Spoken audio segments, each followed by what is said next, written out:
So I've opened up national budget, and I do need to save this with a 5 and a dash in front.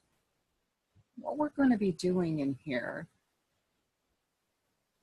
is doing various scenarios and seeing how changing values affects the results. And we're going to be specifically looking at a low inflation versus a high inflation value and seeing what that does to our budget. So we're going to go into the data tab for this.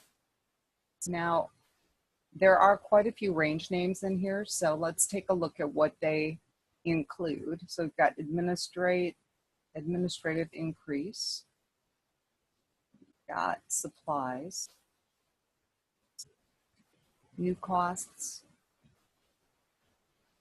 training and development, and then we've got wage increase. Okay, so you can see the cells that are named. And we're going to go into what if analysis again, but this time we're going to choose scenario manager. And we're going to go ahead and click on add because we do want to add a scenario to this. And you are going to want to give all of your scenarios names. And the names should be kind of reflective of what you're doing. So we're going to check for low inflation. So that's going to be the name. And the range of cells that we want it to look at, the range that we're going to be changing is C4 through C7. So I can actually drag over those cells and then come back into the edit scenario window. And let's go ahead and click OK. And now, because we had 4 cells and we indicated that we're going to change them, we have to tell Excel what values we're going to change them to. So for wage increase, let me highlight that one. We're going to change that to 12,010.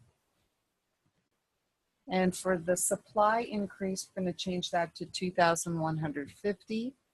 Training is going to be 5,276. And administrative is 1,998.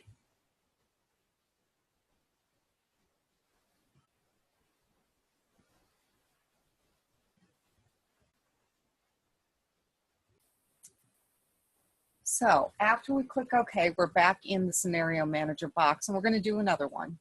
And this one is going to be called high inflation.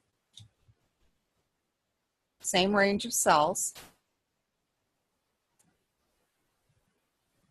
And then we're going to go ahead and click OK. And for the values, for the wage increase, it's 15,224. Supply increase is 2,765. Training is 7,236. Administrative is 3,195. I'm going to go ahead and click OK. And so now we've got low, we've got high, and we're going to add one more, and we're going to call this original forecast. And we'll click OK. And we're just going to keep the default values because those were the original values that were in the spreadsheet. And it allows us to change everything back to normal. So at this point, we're going to close out of the scenario manager. And we are going to save our changes.